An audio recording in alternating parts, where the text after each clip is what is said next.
ನಮ್ಮ ಹೀರೋ ಒಬ್ಬ business man ಹತ್ರ ಕೆಲಸ ಮಾಡ್ತಿರ್ತಾನೆ. ಆ ಬಿಸ್ನೆಸ್ ಮ್ಯಾನ್ ಅಂದ್ರೆ ನಮ್ಮ ಹೀರೋಗೆ ಎಷ್ಟು ನಂಬಿಕೆ ಅಂದ್ರೆ ಆ ಬಿಲ್ಡಿಂಗ್ ಅಲ್ಲಿ ವರ್ಕ್ ಮಾಡ್ತಾ ಇರೋ ಪ್ರತಿಯೊಬ್ಬರ ಹತ್ರ ಇರೋ ಅಮೌಂಟ್ ನ ಇಸ್ಕೊಂಡು ಈ ಬಿಸ್ನೆಸ್ ಮ್ಯಾನ್ ಗೆ ಕೊಟ್ಟು ಯಾವ್ದಾದ್ರು ಹೈ ರಿಟರ್ನ್ಸ್ ಕೊಡೋ ಶೇರ್ಸ್ ಅಲ್ಲಿ ಇನ್ವೆಸ್ಟ್ಮೆಂಟ್ ಮಾಡಿ ಅಂತ ಕೊಟ್ಟಿರ್ತಾನೆ. ಅಷ್ಟೊಂದು ನಂಬಿಕೆ ಇರೋ ಬಿಸ್ನೆಸ್ ಮ್ಯಾನ್ ಮನೆಯಲ್ಲೇ 160 ಕೋಟಿ ಬೆಳೆ ಬಾಳೋ ವಸ್ತುನ ಕಳ್ತನ ಮಾಡ್ಬೇಕು ಅಂತ ಅನ್ಕೊಂತಾನೆ ನಮ್ಮ ಹೀರೋ. ಅದಕ್ಕೆ ರೀಸನ್ ಏನು ಅಂತ ಈ ವಿಡಿಯೋದಲ್ಲಿ ನೋಡೋಣ. ಅಂದಂಗೆ ಮೂವಿ ಹೆಸರು ಟವರ್ ಹೈಸ್ಟ್ ಅಂತ 2011 ಅಲ್ಲಿ ರಿಲೀಸ್ ಆಗಿರೋದು. ಇನ್ನು ಮೂವಿ ಕಡೆ ಹೋಗೋದಕ್ಕೂ ಮೊದಲು ನಮ್ ಕಡೆಯಿಂದ ಒಂದು ಚಿಕ್ಕ ರಿಕ್ವೆಸ್ಟ್, ಬೇರೆ ಯೂಟ್ಯೂಬರ್ಸ್ ಎಕ್ಸ್ಪ್ಲೇನ್ ಮಾಡದಿರೋ ಮೂವೀಸ್ ನಾವ್ ಎಕ್ಸ್ಪ್ಲೇನ್ ಮಾಡ್ತೀವಿ. ಆ ವಿಡಿಯೋಸ್ ನ ನೀವು ಮಿಸ್ ಮಾಡ್ದಿರಾ ನೋಡ್ಬೇಕಂದ್ರೆ ನಮ್ ಚಾನಲ್ ನ ಸಬ್ಸ್ಕ್ರೈಬ್ ಮಾಡ್ಬೇಕು. ಸಬ್ಸ್ಕ್ರೈಬ್ ಮಾಡಿ ಇದ್ರಲ್ಲ, ಡನ್. ಇನ್ನ ಮೂವಿ ಕಡೆ ಹೋಗೋಣ. ಮೂವಿ ಓಪನಿಂಗ್ ಸೀನ್ ಅಲ್ಲಿ ಈ ಮೂವಿ ಹೀರೋ ಆಗಿರೋ ಜೋಶ್ ನ ತೋರಿಸ್ತಾರೆ. ಆಕ್ಚುಲಿ ಹೇಳ್ಬೇಕಂದ್ರೆ ಜೋಶ್ ಆತರ ಅನ್ನೋ ಒಬ್ಬ ಬಿಸ್ನೆಸ್ ಮ್ಯಾನ್ ಕೆಳಗಡೆ ಮ್ಯಾನೇಜರ್ ಆಗಿ ವರ್ಕ್ ಮಾಡ್ತಿರ್ತಾನೆ. ಇವಾಗ ನಮ್ಗೆ ಗೊತ್ತಾಗೋ ವಿಷಯ ಏನಪ್ಪಾ ಅಂದ್ರೆ ಆತರ ಒಬ್ಬ ಇನ್ವೆಸ್ಟರ್ ಬ್ಯಾಂಕರ್ ಆಗಿ ವರ್ಕ್ ಮಾಡ್ತಿರ್ತಾನೆ. ಇದೇ ಒಂದು ರೀಸನ್ ಗೆ ಜೋಶ್ ಆ ಬಿಲ್ಡಿಂಗ್ ಅಲ್ಲಿ ವರ್ಕ್ ಮಾಡ್ತಾರೋ ಪ್ರತಿಯೊಬ್ಬರ ಹತ್ರ ಇರೋ ಅಮೌಂಟ್ ನೆಲ್ಲ ಇಸ್ಕೊಂಡು ಈ ಬಿಸ್ನೆಸ್ ಮ್ಯಾನ್ ಗೆ ಕೊಟ್ಟು ಈ ಅಮೌಂಟ್ ನೆಲ್ಲ ಹೈ ರಿಟರ್ನ್ಸ್ ಕೊಡೋ ಒಂದು ಶೇರ್ಸ್ ಅಲ್ಲಿ ಇನ್ವೆಸ್ಟ್ ಮಾಡು ಅಂತ ಕೊಟ್ಟಿರ್ತಾನೆ. ಇವನ ಉದ್ದೇಶದ ಪ್ರಕಾರ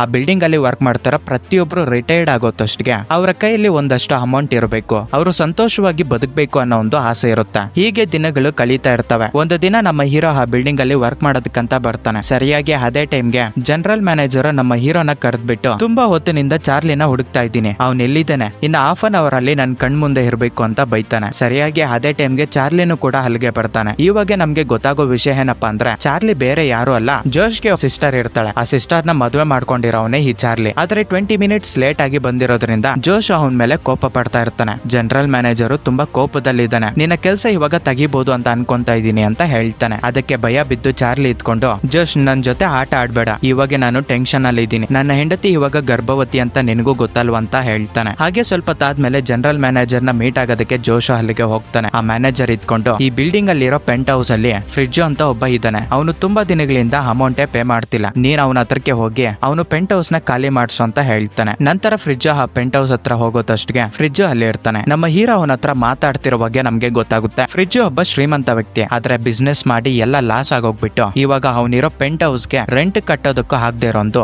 ದೀನವಾದ ಪರಿಸ್ಥಿತಿಗೆ ಬಂದ್ಬಿಟ್ಟಿರ್ತಾನೆ ಅಂತ ನಮ್ಮ ಹೀರೋ ಅವನಿಗೆ ವಾರ್ನಿಂಗ್ ಕೊಡ್ತಾನೆ. ನೀನು ಯಾವುದೇ ಅಮೌಂಟ್ ಪೇ ಮಾಡ್ತಿಲ್ಲ, ಬೇಗ ಇಲ್ಲಿಂದ ಖಾಲಿ ಮಾಡು ಅಂತ. ಅದಕ್ಕೆ ಫ್ರಿಡ್ಜ್ ಇದ್ಕೊಂಡು, ನನ್ನ ಹತ್ರ ಇವಾಗ ಅಮೌಂಟೇ ಇಲ್ಲ, ನನಗೆ ಸ್ವಲ್ಪ ಟೈಮ್ ಬೇಕು ಅಂತ ಕೇಳಿದಾಗ ನಮ್ಮ ಹೀರೋ ಸ್ವಲ್ಪ ದಾನವೀರ ಶೂರಕರ್ಣ ಆಗಿರೋದ್ರಿಂದ ಫ್ರಿಡ್ಜ್ ಗೆ ಇನ್ನ ಸ್ವಲ್ಪ ದಿನ ಟೈಮ್ ಕೊಡ್ತಾನೆ. ಅವತ್ತು ರಾತ್ರಿ ನಮ್ಮ ಹೀರೋ ಅವನ ಮನೆಗೆ ಹೋಗ್ತಾ ಇರುವಾಗ ಅದೇ ಬಿಲ್ಡಿಂಗ್ ಅಲ್ಲಿ ಡೋರ್ ಮ್ಯಾನ್ ಆಗಿ ವರ್ಕ್ ಮಾಡ್ತಾರೋ ಲೆಸ್ಟರ್ ಅವನ್ನ ನಿಲ್ಸಿ, ಇನ್ನ 1 ಇಯರ್ ಅಲ್ಲಿ ನಾನು ರಿಟೈರ್ಮೆಂಟ್ ಆಗ್ತಾ ಇದ್ದೀನಿ, ನಾನು ಇಷ್ಟು ದಿನಗಳಿಂದ ಕಷ್ಟಪಟ್ಟಿರೋ ಎಲ್ಲಾ ಅಮೌಂಟ್ ನ ನಾನು ಸೇಫ್ ಆಗಿರೋ ಪ್ಲೇಸ್ ಅಲ್ಲಿ ಇನ್ವೆಸ್ಟ್ಮೆಂಟ್ ಮಾಡಿದೀನಿ ಅಂತ ತುಂಬಾ ಖುಷಿ ಪಡ್ತಾನೆ. ಮಾರನೇ ದಿನ ಬೆಳಗ್ಗೆ ನಮ್ಮ ಹೀರೋ ಆ ಬಿಲ್ಡಿಂಗ್ ಅಲ್ಲಿ ವರ್ಕ್ ಮಾಡೋದಕ್ಕೆ ಹೋಗ್ತಾ ಇರುವಾಗ ಲೆಸ್ಟರ್ ಹತ್ರ ಮಾತಾಡ್ತಿರುವಾಗ ಆ ಬಿಲ್ಡಿಂಗ್ ಆಪೋಸಿಟ್ ಒಂದು ಬ್ಲಾಕ್ ಕಾರ್ ಕಾಣಿಸುತ್ತೆ. ಆಕ್ಚುಲಿ ಹೇಳ್ಬೇಕಂದ್ರೆ 2 ಡೇಸ್ ಇಂದ ಆ ಕಾರು ಅಲ್ಲೇ ನಿಂತಿರುತ್ತೆ. ನಮ್ಮ ಹೀರೋ 2 ಡೇಸ್ ಇಂದನೂ ಅದನ್ನ ಗಮನಿಸ್ತಾ ಇರ್ತಾನೆ. ಆವಾಗ ಅವನ್ಗೆ ಏನೋ ಒಂದು ಡೌಟ್ ಬಂದು, ಈ ನನ್ ಮಕ್ಳು ಈ ಬಿಲ್ಡಿಂಗ್ ಅಲ್ಲಿ ಕಳ್ತನ ಮಾಡೋದಕ್ಕೆ ಬಂದಿದ್ದಾರೆ ಅಂತ ಡೇಂಜರ್ ಬಲ್ಪ್ ಆನ್ ಆಗೋಗ್ಬಿಡುತ್ತೆ. ಅದಕ್ಕೆ ವಾಕಿ ಟಾಕಿ ಮುಖಾಂತರ ಎಲ್ಲರಿಗೂ ಸಿಗ್ನಲ್ ಕೊಡ್ತಾನೆ, ಯಾರೋ ಅನುಮಾನಾಸ್ಪದವಾಗಿ ನಮ್ಮ ಬಿಲ್ಡಿಂಗ್ ಮುಂದೆ ಇದ್ದಾರೆ, ಅವರು ಈ ಬಿಲ್ಡಿಂಗ್ ಅಲ್ಲಿ ಕಳ್ತನ ಮಾಡೋದಕ್ಕೆ ಬಂದಿದ್ದಾರೆ ಅಂತ ಕೋಡ್ ಬ್ಲಾಕ್ ಅಂತ ಎಲ್ಲಾರನ್ನೂ ಅಲರ್ಟ್ ಮಾಡ್ತಾನೆ. CCTV ಫುಟೇಜ್ ಹತ್ರ ಹೋಗಿ ಚೆಕ್ ಮಾಡಿದಾಗೆ ಅವನ ಆಚೆಗಡೆ ನೋಡಿರೋ ಕಳ್ಳನ್ ಮಕ್ಳು ಇವನ್ಗೆ ಕಾಣಿಸೋದಿಲ್ಲ. ಆವಾಗ ಇವನ್ಗೆ ಇನ್ನೊಂದು ಟ್ವಿಸ್ಟ್ ರಿವೀಲ್ ಆಗುತ್ತೆ. ಆಕ್ಚುಲಿ ಹೇಳ್ಬೇಕಂದ್ರೆ ಆ ಕಳ್ಳನ್ ಮಕ್ಳು ಬಂದಿರೋದು ಈ ಬಿಲ್ಡಿಂಗ್ ಅಲ್ಲಿ ಕಳ್ತನ ಮಾಡೋದಕ್ಕಲ್ಲ, ಆ ಬಿಲ್ಡಿಂಗ್ ಅಲ್ಲಿ ಆತರ ಅನ್ನೋ ಒಬ್ಬ ಇನ್ವೆಸ್ಟರ್ ಇರ್ತಾನಲ್ವಾ, ಅವನ್ನ ಕಿಡ್ನಾಪ್ ಮಾಡೋದಕ್ಕೆ ಬಂದಿರ್ತಾರೆ ಅಂತ. ಅವನ್ನ ಎತ್ಕೊಂಡು ಹೋಗ್ತಾ ಇರೋದನ್ನ ನೋಡಿ ನಮ್ಮ ಹೀರೋ ಆ ಬಿಸ್ನೆಸ್ ಮ್ಯಾನ್ ನ ಕಾಪಾಡಬೇಕು ಅಂತ ರೋಡ್ ಅಲ್ಲಿ ಹುಚ್ಚನಾಯಿ ಓಡ್ದಂಗೆ ಓಡ್ತಾ ಇರ್ತಾನೆ. ಸರಿಯಾಗಿ ಅದೇ ಟೈಮ್ಗೆ ಯಾರೋ ಲೇಡಿ ಏಜೆಂಟ್ ಬಂದು ನಮ್ಮ ಹೀರೋನ ಕೆಳಗಡೆಗೆ ಬೀಳ್ಸ್ಬಿಡ್ತಾಳೆ. ಅದೇ ಟೈಮ್ಗೆ ಆ ಬಿಸ್ನೆಸ್ ಮ್ಯಾನ್ ನ ಕಿಡ್ನಾಪ್ ಮಾಡ್ಕೊಂಡು ಎತ್ಕೊಂಡು ಹೊರಟೋಗ್ತಾ ಇರೋ ಒಂದು ಕಾರು ಚಿಕ್ಕ ಆಕ್ಸಿಡೆಂಟ್ ಆಗಿ ಕೆಳಗಡೆಗೆ ಬಿದ್ದೋಗ್ಬಿಡುತ್ತೆ. ಏನಾಯ್ತೋ ಏನೋ ಗೊತ್ತಿಲ್ಲ. ಸರಿಯಾಗಿ ಅದೇ ಟೈಮ್ಗೆ FBI ಏಜೆಂಟ್ ಗಳ ಅಲ್ಲಿಗೆ ಬಂದು ಆತನ ಅರೆಸ್ಟ್ ಮಾಡ್ತಿರ್ತಾರೆ. ಇದನ್ನೆಲ್ಲ ನೋಡಿ ನಮ್ಮ ಹೀರೋ, ಇಲ್ಲ ನೀವು ಮಾಡ್ತಾ ಇರೋದು ತಪ್ಪು, ಆತರ ಒಬ್ಬ ಒಳ್ಳೆ ಇನ್ವೆಸ್ಟರ್, ಅವನೇನು ತಪ್ಪು ಮಾಡಿಲ್ಲ, ಕಿಡ್ನಾಪರ್ಸ್ ಅವನ್ನ ಕಿಡ್ನಾಪ್ ಮಾಡ್ಕೊಂಡು ಎತ್ಕೊಂಡು ಹೋಗ್ತಿದ್ದಾರೆ ಅಂತ ಅಲ್ಲಿರೋರ್ಗೆ ಹೇಳೋದಕ್ಕೆ ಪ್ರಯತ್ನ ಮಾಡ್ತಾನೆ. ಇವಾಗ ಲೇಡಿ ಏಜೆಂಟ್ ಅಲ್ಲಿಗೆ ಬಂದು, ನಾನು FBI ಏಜೆಂಟ್, ನನ್ನ ಹೆಸರು ಕ್ಲಾರಿ ಅಂತ. ಆಕ್ಚುಲಿ ಹೇಳ್ಬೇಕಂದ್ರೆ ಆತರು ಸಾವಿರಾರು ಕೋಟಿ ಹಣವನ್ನ ಸ್ಕ್ಯಾಮ್ ಮಾಡಿದ್ದಾನೆ, ಅವನು ಇದೆಲ್ಲ ಇಲ್ಲೀಗಲ್ ಆಗಿ ಮಾಡ್ತಿದ್ದಾನೆ ಅಂತ ಗವರ್ನಮೆಂಟ್ ತಿಳ್ಕೊಂಡು ಅವನಿಗೆ ಸಂಬಂಧಪಟ್ಟಿರೋ ಎಲ್ಲಾ ಆಸ್ತಿ ಪಾಸ್ತಿಗಳನ್ನ ಫ್ರೀಸ್ ಮಾಡ್ಬಿಟ್ಟೈತೆ ಅಂತ ಹೇಳ್ತಾಳೆ. ಇದನ್ನೆಲ್ಲ ಕೇಳಿ ನಮ್ಮ ಹೀರೋ ಶಾಕ್ ಆಗ್ತಾನೆ. ನಂತರ ಅವನು ಬಿಲ್ಡಿಂಗ್ ಗೆ ರಿಟರ್ನ್ ಆದ್ಮೇಲೆ ಆ ಬಿಲ್ಡಿಂಗ್ ಅಲ್ಲಿ ವರ್ಕ್ ಮಾಡ್ತಾರೋ ಪ್ರತಿಯೊಬ್ಬರನ್ನು ಒಂದತ್ರ ಕರೆಸಿ ಆತರ ಮಾಡ್ತಾರೋ ಎಲ್ಲಾ ಸ್ಕ್ಯಾಮ್ ನ ಎಕ್ಸ್ಪೋಸ್ ಮಾಡ್ತಾನೆ. ನಾವು ಇಷ್ಟು ದಿನಗಳಿಂದ ನಮಗೆ ಬರೋ ಪೆನ್ಷನ್ ಅಮೌಂಟ್ ನ ಆತರ್ಗೆ ಕೊಟ್ಟು ಹೈ ರಿಟರ್ನ್ಸ್ ಕೊಡೋ ಶೇರ್ಸ್ ಅಲ್ಲಿ ಇನ್ವೆಸ್ಟ್ ಮಾಡಿ ಅಂತ ಹೇಳಿದ್ವಲ್ಲ, ಆಕ್ಚುಲಿ ಹೇಳ್ಬೇಕಂದ್ರೆ ಇವಾಗ ಆತರು ನಮ್ಮ ಎಲ್ಲರನ್ನ ಮೋಸ ಮಾಡಿ ಅಮೌಂಟ್ ನ ಸ್ಕ್ಯಾಮ್ ಮಾಡಿದಾನೆ ಅಂತ ಎಕ್ಸ್ಪೋಸ್ ಮಾಡ್ತಾನೆ. ಆ ಮಾತನ್ನ ಕೇಳಿ ಅಲ್ಲಿ ವರ್ಕ್ ಮಾಡ್ತಾರೋ ಪ್ರತಿಯೊಬ್ರು ಅವರ ಫೇಸ್ ಅಲ್ಲಿ ದುಃಖ, ಭಯ, ಫ್ಯೂಚರ್ ಏನಾಗುತ್ತೋ ಅಂತ ಬಾಧೆ ಪಡ್ತಾ ಇರ್ತಾರೆ. ನೆಕ್ಸ್ಟ್ ಡೇ ಮಾರ್ನಿಂಗ್ ಇವ್ರಿಗೊಂದು ಇನ್ಫಾರ್ಮೇಶನ್ ಬರುತ್ತೆ, ಆತರ್ನ ಅರೆಸ್ಟ್ ಮಾಡಿದ್ರಲ್ಲ ಅವನಿಗೆ ಇವಾಗ $10 million ಸೆಕ್ಯೂರಿಟಿ ಆಗಿ ಒಂದು ಬೇಲ್ ಬಂದಿರುತ್ತೆ. ಆದ್ರೆ ಇಲ್ಲಿ ಕೋರ್ಟ್ ಕಡೆಯಿಂದ ಕಂಡೀಷನ್ ಏನಪ್ಪಾ ಅಂದ್ರೆ ಇವನು ಇದೇ ಬಿಲ್ಡಿಂಗ್ ಅಲ್ಲಿ ಒಂದು ಪೆಂಟ್ ಹೌಸ್ ಅಲ್ಲಿ ಇರಬೇಕಾಗುತ್ತೆ. FBI ಏಜೆಂಟ್ ಗಳ ಪರ್ಮಿಷನ್ ಇಲ್ದಿರಾ ಆ ಪೆಂಟ್ ಹೌಸ್ ಇಂದ ಒಂದು ಹೆಜ್ಜೆನೂ ಕೂಡ ಆಚೆ ಇಡೋಂಗಿಲ್ಲ. ಏಜೆಂಟ್ ಕ್ಲಾರಿ ಅಲ್ಲಿಗೆ ಬಂದು ಆತರ್ ಈ ಪೆಂಟ್ ಹೌಸ್ ನಿನಗೆ ಹೈ ಸೆಕ್ಯೂರಿಟಿ ಜೈಲ್ ಇದ್ದಂಗೆ, ಈ ಪೆಂಟ್ ಹೌಸ್ ಇಂದ ನೀನು ಎಲ್ಲಿಗೂ ಹೋಗೋದಕ್ಕಾಗಲ್ಲ ಅಂತ ಹೇಳ್ತಾಳೆ. ಆವಾಗ ಏಜೆಂಟ್ ಕ್ಲಾರಿಗೆ ಆತರ್ ಇರೋ ಪೆಂಟ್ ಹೌಸ್ ಅಲ್ಲಿ ಒಂದು ಕಾರ್ ಕಾಣಿಸುತ್ತೆ. ಆ ಕಾರು ನೋಡೋದಕ್ಕೆ ತುಂಬಾ ಅದ್ಭುತವಾಗಿರುತ್ತೆ, ರೆಡ್ ಕಲರ್ ಅಲ್ಲಿ. ಅದನ್ನ ನೋಡಿ ಈ ಕಾರ್ ಎಷ್ಟು ವರ್ಷ ಹಳೇದು ಅಂತ ಕೇಳಿದಾಗ ಆವಾಗ ಆತರು ತುಂಬಾ ಗರ್ವದಿಂದ ಹೇಳ್ತಾನೆ, ಈ ಕಾರು 1963 ಫೆರಾರಿ 250 GT ಅಂತ. ಆಕ್ಚುಲಿ ಹೇಳ್ಬೇಕಂದ್ರೆ ನಾನು ಇದನ್ನ $1 million ಗೆ ಖರೀದಿ ಮಾಡಿದ್ದು, ಆದ್ರೆ ಇವಾಗ ಈ ಕಾರ್ ವ್ಯಾಲ್ಯೂ $10 million ಅಂತ ಹೇಳ್ತಾನೆ. ನಂತರ ಆತರು ತುಂಬಾ ಗರ್ವದಿಂದ ಏನೋ ಒಂದು ಸಾಧಿಸಿದಾಗ ಕೊಬ್ಬಿರುತ್ತಲ್ವಾ, ಆ ಟೈಪ್ ಅಲ್ಲಿ ನಮ್ಮ ಹೀರೋ ಹತ್ರಕ್ಕೆ ಬಂದ್ಬಿಟ್ಟು, ಜೋಶ್ ಇನ್ಮೇಲಿಂದ ನಾನು ಈ ಪೆಂಟ್ ಹೌಸ್ ನ ಬಿಟ್ಟು ಆಚೆ ಕಡೆಗೆ ಹೋಗ್ಬಾರ್ದಲ್ವಾ, ಲಂಚ್ ಟೈಮ್ ಆಗೈತೆ, ನನಗೆ ತಿನ್ನೋದಕ್ಕೆ ಹಸುವಾಗ್ತೈತೆ, ನನ್ಗೇನ್ ಬೇಕು ಅಂತ ನಿಮ್ಗೆ ಒಂದು ಸ್ಲಿಪ್ ಕೊಟ್ಟಿದ್ದೀನಿ, ಅದ್ರ ಪ್ರಕಾರ ಲಂಚ್ ಇಲ್ಲಿಗೆ ಸರ್ವ್ ಮಾಡಿ ಅಂತ ಹೇಳ್ತಾನೆ. ನಂತರ ಜೋಶ್ ಲಿಫ್ಟ್ ಅಲ್ಲಿ ಹೋಗ್ತಾ ಇರುವಾಗ ಏಜೆಂಟ್ ಕ್ಲಾರಿನ ಕೇಳ್ತಾನೆ, ನಿಜವಾಗ್ಲೂ ಆತರ ಅಮಾಯಕನ, ಈ ಬಿಲ್ಡಿಂಗ್ ಅಲ್ಲಿ ವರ್ಕ್ ಮಾಡೋ ಪ್ರತಿಯೊಬ್ಬ ವ್ಯಕ್ತಿ ಹತ್ರ ಇರೋ ಅಮೌಂಟ್ ಎಲ್ಲ ಅವನ ಹತ್ರನೇ ಇನ್ವೆಸ್ಟ್ಮೆಂಟ್ ಮಾಡಿದ್ವಿ, ನಮ್ಗೆ ಆ ಅಮೌಂಟ್ ಯಾವಾಗ ರಿಟರ್ನ್ ಬರುತ್ತೆ ಅಂತ ಕೇಳಿದಾಗ ಏಜೆಂಟ್ ಕ್ಲಾರಿ ಇದ್ಕೊಂಡು ನಮ್ಮ ಹೀರೋ ಮಕ್ಕದ ಮೇಲೆನೆ ಹೇಳ್ತಾಳೆ, ಆತರ ಒಬ್ಬ ಕಳ್ಳನ್ ಮಗ ಅಂತ ಅನ್ಕೊಂಡು ನೀವು ಇನ್ವೆಸ್ಟ್ಮೆಂಟ್ ಮಾಡಿರೋ ಎಲ್ಲ ಅಮೌಂಟ್ ನ ರೋಡ್ ಅಲ್ಲಿ ಬಿಸಾಕೊಂಡ್ಬಿಟ್ಟಿದೀವಿ ಅಂತ ಅನ್ಕೊಂಬಿಡಿ ಅಂತ. ಆ ಮಾತನ್ನ ಕೇಳಿ ನಮ್ಮ ಹೀರೋ ತುಂಬಾ ಬೇಜಾರಾಗಿ ಆಚೆ ಕಡೆಗೆ ಹೋಗ್ತಾ ಇರುವಾಗ ಸರಿಯಾಗಿ ಅದೇ ಟೈಮ್ಗೆ ನಮ್ಮ ಹೀರೋ ಫ್ರೆಂಡ್ ಆಗಿರೋ ಸ್ಲೈಡ್ ಅನ್ನೋ ಒಬ್ಬ ವ್ಯಕ್ತಿನ ಪೊಲೀಸರು ಅರೆಸ್ಟ್ ಮಾಡ್ತಾ ಇರೋದನ್ನ ನೋಡ್ತಾನೆ. ಆಕ್ಚುಲಿ ಹೇಳ್ಬೇಕಂದ್ರೆ ಸ್ಲೈಡ್ ಚಿಕ್ಕ ಚಿಕ್ಕ ಪಿಕ್ ಪಾಕೆಟ್ ಕೆಲಸಗಳು ಮಾಡ್ತಿರ್ತಾನೆ. ಅದಕ್ಕೆ ಜೋಶು ಸ್ಲೈಡ್ ಬಗ್ಗೆ ಅಷ್ಟೊಂದು ತಲೆಗೆ ಹಾಕೊಳ್ಳೋದಿಲ್ಲ. ಅದೇ ದಿನ ರಾತ್ರಿ ಬಿಲ್ಡಿಂಗ್ ಗೆ ಡೋರ್ ಮ್ಯಾನ್ ಆಗಿ ವರ್ಕ್ ಮಾಡ್ತಾ ಇರೋ ಲೆಸ್ಟರ್ ಒಂದು ಟ್ರೈನ್ ಹತ್ರಕ್ಕೆ ಹೋಗಿ ಅವನಿಗೆ ಇದ್ ಕಡೆ ಪ್ರಜ್ಞೆನೆ ಇಲ್ದಿರೋ ಹಾಗೆ ನಿಧಾನವಾಗಿ ನಡ್ಕೊಂಡು ಹೋಗ್ತಿರ್ತಾನೆ. 2-3 hours ಆದ್ಮೇಲೆ ನಮ್ಮ ಹೀರೋಗೆ ಕಾಲ್ ಬರುತ್ತೆ. ಜೋಶು ತುಂಬಾ ಆತ್ರದಿಂದ ಹಾಸ್ಪಿಟಲ್ ಗೆ ಹೋಗ್ತಾನೆ. ಅಲ್ಲಿ ಚಾರ್ಲಿ ನಮ್ಮ ಹೀರೋನ ಮೀಟ್ ಆಗಿ ಲೆಸ್ಟರ್ ಆತ್ಮಹತ್ಯೆ ಮಾಡ್ಕೊಳ್ಳೋದಕ್ಕೆ ಪ್ರಯತ್ನ ಮಾಡಿದ್ದಾನೆ, ಆದ್ರೆ ಸರಿಯಾಗಿ ಅದೇ ಟೈಮ್ಗೆ ಅಲ್ಲಿರೋ ಪೊಲೀಸರೊಬ್ಬ ಕಾಪಾಡಿ ಈ ಆಸ್ಪತ್ರೆಯಲ್ಲಿ ಅಡ್ಮಿಟ್ ಮಾಡಿದ್ದಾನೆ ಅಂತ ಹೇಳ್ತಾನೆ. ಜೋಶು ಲೆಸ್ಟರ್ ಹತ್ರಕ್ಕೆ ಹೋಗಿ ಮೀಟ್ ಆದಾಗ ಲೆಸ್ಟರ್ ತುಂಬಾ ಬಾಧೆ ಪಟ್ಕೊಂಡು ಹೇಳ್ತಾನೆ, ನಾನು ನನ್ನ ಸರ್ವಸ್ವ ಕಳ್ಕೊಂಡ್ಬಿಟ್ಟಿದ್ದೀನಿ, ಎಷ್ಟೋ ತುಂಬಾ ವರ್ಷಗಳಿಂದ ಕಷ್ಟಪಟ್ಟಿರೋ ಅಮೌಂಟ್ $3,000 ನ ಸೇವ್ ಆಗಿರೋ ಒಂದು ಪ್ಲೇಸ್ ಅಲ್ಲಿ ಇನ್ವೆಸ್ಟ್ಮೆಂಟ್ ಮಾಡಿದೀನಿ ಅಂತ ಅನ್ಕೊಂಡಿದ್ದೆ, ಆದ್ರೆ ಇವಾಗ ಆ ನನ್ ಮಗ ನನ್ನನ್ನ ಮೋಸ ಮಾಡಿದ್ದಾನೆ, ಇವಾಗ ನಾನು ಏನ್ ಮಾಡ್ಬೇಕು ಅಂತ ಬಾಧೆ ಪಡ್ತಾನೆ. ಆ ಮಾತನ್ನ ಕೇಳಿ ಜೋಶ್ ರಕ್ತ ಕುದಿಯುತ್ತೆ. ಆತರ್ನ ಮೀಟ್ ಆಗೋದಕ್ಕಂತ ತುಂಬಾ ಸ್ಪೀಡ್ ಆಗಿ ಹೋಗ್ತಾ ಇರುವಾಗ ಚಾರ್ಲಿ ನೀನ್ ಇವಾಗ ಆತರ ಹತ್ರಕ್ಕೆ ಹೋಗೋದು ಬೇಡ ಅಂತ ತಡೆ ಹಿಡಿಯೋದಕ್ಕೆ ಪ್ರಯತ್ನ ಮಾಡ್ತಾನೆ. ಸರಿಯಾಗಿ ಅದೇ ಟೈಮ್ಗೆ ಆ ಬಿಲ್ಡಿಂಗ್ ಅಲ್ಲಿ ಪೆಂಟ್ ಹೌಸ್ ಅಲ್ಲಿ ವಾಸ ಮಾಡ್ತಿರೋ ಫ್ರಿಡ್ಜ್ ಕೂಡ ಅಲ್ಲಿಗೆ ಬರ್ತಾನೆ. ನನ್ನ ಹತ್ರ ಇವಾಗ ಏನು ಇಲ್ಲ, ಮೇ ಬಿ ನನಗೆ ಇವಾಗ ಜೈಲ್ ಶಿಕ್ಷೆ ಬೀಳ್ಬೋದು ಅಂತ ಹೇಳ್ತಿರ್ತಾನೆ. ಸರಿಯಾಗಿ ಅದೇ ಟೈಮ್ಗೆ ಜೋಶ್ಗೆ ನೆನಪಾಗುತ್ತೆ ಫ್ರಿಡ್ಜ್ ಕೂಡ ಸ್ಟಾಕ್ ಮಾರ್ಕೆಟ್ ಅಲ್ಲಿ ವರ್ಕ್ ಮಾಡಿರ್ತಾನೆ ಅಂತ. ಅವಾಗ ಅವನ ಹತ್ರ ಕೇಳ್ತಾನೆ, ಆತರ್ಗೆ ಅವನು ಲಾಸ್ ಆಗ್ಬಿಡ್ತಾನೆ ಅಂತ ಯಾವಾಗ ಗೊತ್ತಾಗಿರ್ಬೋದು ಅಂತ. ಅವಾಗ ಅದಕ್ಕೆ ಫ್ರಿಡ್ಜ್ ಇದ್ಕೊಂಡು 1 year ಬಿಫೋರ್ ಅವನಿಗೆ ಎಚ್ಚರಿಕೆ ಬಂದಿರುತ್ತೆ ಅವನು ಲಾಸ್ ಆಗೋಗ್ಬಿಡ್ತಾನೆ ಅಂತ. ಫ್ರಿಡ್ಜ್ ಹೇಳಿರೋ ಮಾತು ಕೇಳಿ ನಮ್ಮ ಹೀರೋಗೆ ಇನ್ನಷ್ಟು ಕೋಪ ಬರುತ್ತೆ. ಚಾರ್ಲಿನೂ ಕೂಡ ಅವನ್ನ ಸ್ಟಾಪ್ ಮಾಡೋದಿಲ್ಲ. ಜೋಶ್ ಆತರ ಹತ್ರಕ್ಕೆ ಹೋಗ್ಬಿಟ್ಟು, ನೀನು ಲಾಸ್ ಆಗ್ತಿ ಅಂತ 1 year ಬಿಫೋರೇ ಗೊತ್ತಿತ್ತಲ್ವಾ, ಆದ್ರೂ ಕೂಡ 2 months ಬ್ಯಾಕ್ ಲೆಸ್ಟರ್ ಹತ್ರ ಯಾಕೆ ನೀನು $3,000 ನ ಇಸ್ಕೊಂಡಿದ್ದು ಅಂತ ಕೇಳಿದಾಗ ಆತರು ಇನ್ನಷ್ಟು ಗರ್ವದಿಂದ ಆ ಅಮೌಂಟ್ ನ ನಾನು ಇನ್ವೆಸ್ಟ್ಮೆಂಟ್ ಮಾಡಿ ಅವನ್ಗೆ ಒಳ್ಳೇದೇ ಮಾಡಿದೀನಿ ಅಂತ ಹೇಳ್ತಾನೆ. ಅದಕ್ಕೆ ಜೋಶ್ ಇದ್ಕೊಂಡು, ಲೆಸ್ಟರ್ ನೆನ್ನೆ ರಾತ್ರಿ ಸತ್ತೋಗೋದಕ್ಕೆ ಪ್ರಯತ್ನ ಮಾಡಿದ್ದಾನೆ, ಅದು ನಿನ್ನಿಂದಾನೆ, ನೀನ್ ಮಾಡಿರೋ ಒಂದು ಮೋಸದಿಂದ, ನೀನ್ ಅವನಿಗೆ ಕ್ಷಮಾಪಣೆ ಕೇಳಿ ಅವನ ಅಮೌಂಟ್ ರಿಟರ್ನ್ ಕೊಡ್ಬೇಕು ಅಂತ ಕೇಳ್ತಾನೆ. ಆತರ ಅದಕ್ಕೆ ನಾನ್ ತಪ್ಪು ಮಾಡಿದೀನಿ ಅನ್ನೋ ಒಂದು ಫೀಲಿಂಗ್ ಅವನ ಫೇಸ್ ಅಲ್ಲಿ ಇರೋದಿಲ್ಲ. ಅವನ ಮುಖನ ನೋಡಿ ಜೋಶ್ಗೆ ಇನ್ನಷ್ಟು ಕೋಪ ಬಂದು ಪಕ್ಕದಲ್ಲೇ ಇರೋ ಒಂದು ಗೋಲ್ಫ್ ಕ್ಲಬ್ ನ ಎತ್ಕೊಂಡು ಆತರ್ಗೆ ತುಂಬಾ ಇಷ್ಟವಾಗಿರೋ ಕಾರ್ ಆಗಿರೋ ಫೆರಾರಿ ಹತ್ರಕ್ಕೆ ಹೋಗ್ತಾನೆ. ಅದನ್ನ ನೋಡಿ ಆತರ್ ಇದ್ಕೊಂಡು, ಜೋಶ್ ನೀನ್ ಆ ತಪ್ಪು ಮಾಡೋದಕ್ಕೆ ಹೋಗ್ಬೇಡ, ಮತ್ತೆ ನೀನು ಅದನ್ನ ಅನುಭವಿಸ್ಬೇಕಾಗುತ್ತೆ ಅಂತ ಹೇಳಿದಾಗ ಜೋಶ್ ಅವನ ಮುಖದ ಹತ್ರಕ್ಕೆ ಬಂದು, ಲೆಸ್ಟರ್ ಇನ್ನ ಬದುಕಿದನೋ ಸತ್ತಿದನೋ ಅಂತ ನೀನು ಕೇಳಲೇ ಇಲ್ಲ, ಅಂದ್ರೆ ನಿನಗೆ ಅವನ ಬಗ್ಗೆ ಅವಶ್ಯಕತೆನೇ ಇಲ್ಲ, ಅಷ್ಟೊಂದು ಅಮೌಂಟ್ ನ ನೀನು ಮೋಸ ಮಾಡಿದ್ರು ಕೂಡ ನಿನ್ನ ಮುಖದಲ್ಲಿ ನಾನು ತಪ್ಪು ಮಾಡಿದೀನಿ ಅನ್ನೋ ಒಂದು ಭಾವನೆ ಇಲ್ಲ ಅಂತ ಹೇಳ್ಬಿಟ್ಟು ತುಂಬಾ ಕೋಪದಿಂದ ಆ ಗಲ್ಫ್ ನ ಎತ್ಕೊಂಡು ಆ ಫೆರಾರಿ ಕಾರ್ ಗ್ಲಾಸ್ ಗಳನ್ನ ಹೊಡೆದಾಕ್ಬಿಡ್ತಾನೆ. ನಂತರ ಆ ಬಿಲ್ಡಿಂಗ್ ಜನರಲ್ ಮ್ಯಾನೇಜರ್ ನಮ್ಮ ಹೀರೋ ಚಾರ್ಲಿ ಹಾಗೆ ಹೆನ್ರಿಕ್ ನ ಕರೆದ್ಬಿಟ್ಟು, ಆತರು ಎಷ್ಟೊಂದು ಅಮೌಂಟ್ ನ ಕಳ್ತನ ಮಾಡಿದ್ದಾನೆ, ಮೋಸ ಮಾಡಿದ್ದಾನೆ ಅನ್ನೋದು ನನಗೆ ಬೇಕಾಗಿಲ್ಲ, ಆದ್ರೆ ನೀನ್ ಮಾಡಿರೋದು ಮಾತ್ರ ದೊಡ್ಡ ತಪ್ಪು ಅಂತ ಹೇಳಿ ಅವ್ರಿಗೆ ವಾರ್ನಿಂಗ್ ಕೊಟ್ಟು ನಾನೇನು ಮಾಡೋದಕ್ಕಾಗಲ್ಲ, ನಿಮ್ ಮೂವರ್ನ ಜಾಬ್ ಇಂದ ಕಿತ್ತಾಕ್ತಾ ಇದೀನಿ ಅಂತ ಹೇಳ್ತಾನೆ. ಜೋಶು ಅಲ್ಲಿಂದ ಹೋಗೋದಕ್ಕೂ ಮೊದ್ಲು ಅವರ ಕೊಲೀಗ್ಸ್ ಹತ್ರಕ್ಕೆ ಬಂದ್ಬಿಟ್ಟು ಅವರ ಕೊಲೀಗ್ ಅಲ್ಲಿ ಒಂದು ಹುಡುಗಿ ಲಾಯರ್ ಆಗೋದಕ್ಕೆ ಪ್ರಿಪೇರ್ ಆಗ್ತಿರ್ತಾಳೆ. ಆ ಹುಡುಗಿಗೆ ಆಲ್ ದ ಬೆಸ್ಟ್ ಹೇಳಿ ಅಲ್ಲಿರೋರ್ಗೆಲ್ಲ ನಾನ್ ಮತ್ತೆ ಇಲ್ಲಿಗೆ ಬಂದೇ ಬರ್ತೀನಿ ಅಂತ ಹೇಳಿ ಅಲ್ಲಿಂದ ಹೊರಟೋಗ್ಬಿಡ್ತಾನೆ. ನಂತರ ಜೋಶು ಏಜೆಂಟ್ ಕ್ಲಾರಿನ ಒಂದು ಪಬ್ ಅಲ್ಲಿ ಮೀಟ್ ಆಗ್ತಾನೆ. ಆ ಹುಡುಗಿ ಹತ್ರ ಹೇಳ್ಕೊಂತಾನೆ, ಆ ಬಿಲ್ಡಿಂಗ್ ಅಲ್ಲಿ ವರ್ಕ್ ಮಾಡೋರು ತುಂಬಾ ಕಷ್ಟ ಜೀವಿಗಳು, ಅವ್ರು ಕಷ್ಟ ಪಟ್ಟಿರೋ ಒಂದು ಅಮೌಂಟ್ ಗೆ ಫಲಿತ ಸಿಕ್ಲೇಬೇಕು, ಅವ್ರ ಅಮೌಂಟ್ ನ ನಾನು ಹೇಗಾದ್ರೂ ಸರಿ ಕೊಟ್ಟೆ ಕೊಡಿಸ್ತೀನಿ ಅಂತ ಏಜೆಂಟ್ ಕ್ಲಾರಿಗೆ ಹೇಳಿ ಅಲ್ಲಿಂದ ಹೊರಟೋಗ್ತಾ ಇರೋವಾಗ ಏಜೆಂಟ್ ಕ್ಲಾರಿ ನಮ್ಮ ಹೀರೋನ ಮತ್ತೆ ಕರೆದ್ಬಿಟ್ಟು ನಾವ್ ಇನ್ನೊಂದು ಡ್ರಿಂಕ್ ಕುಡಿಯೋಣ ಅಂತ ಹೇಳ್ತಾಳೆ. ಇಬ್ರು ತುಂಬಾ ಹೊತ್ತು ಡ್ರಿಂಕ್ಸ್ ನ ಕೊಡ್ತಿದ್ದಾದ್ಮೇಲೆ ಮತ್ತೆ ಅಲ್ಲಿ ಮಾತಾಡ್ಕೊಂತ ಮಾತಾಡ್ಕೊಂತಾ ಇರ್ತಾರೆ. ಆವಾಗ ಏಜೆಂಟ್ ಕ್ಲಾರಿ ಇದ್ಕೊಂಡು, ನಾನು ಈ ಒಂದು ವಿಷಯನ ನಿನ್ನ ಹತ್ರ ಶೇರ್ ಮಾಡ್ಕೋಬಾರ್ದು, ಆದ್ರೆ ಅಮಾಯಕ ಪ್ರಜೆಗಳಿಗೋಸ್ಕರ ನೀನ್ ಪಡ್ತಾ ಇರೋ ಒಂದು ಕಷ್ಟಕ್ಕೆ ನನಗೆ ಗೊತ್ತಿರೋ ಈ ವಿಷಯ ನಿನ್ನ ಹತ್ರ ಹೇಳ್ಬೇಕು ಅಂತ ಅನ್ಸ್ತೈತೆ ಅಂತ. ಆಕ್ಚುಲಿ ಹೇಳ್ಬೇಕಂದ್ರೆ ಬಿಸ್ನೆಸ್ ಮ್ಯಾನ್ ಆಗಿರೋ ಆತರು ಅವನ ಆಸ್ತಿ ಪಾಸ್ತಿಗಳಲ್ಲಿ FBI ಏಜೆಂಟ್ ಗಳಿಗೆ ಎಲ್ಲ ಕೊಟ್ಟಿದ್ದಾನೆ ಅಂತ ಹೇಳ್ತಿದ್ದಾನೆ. ಆದ್ರೆ ನನಗೆ ಗೊತ್ತಿರೋ ಪ್ರಕಾರ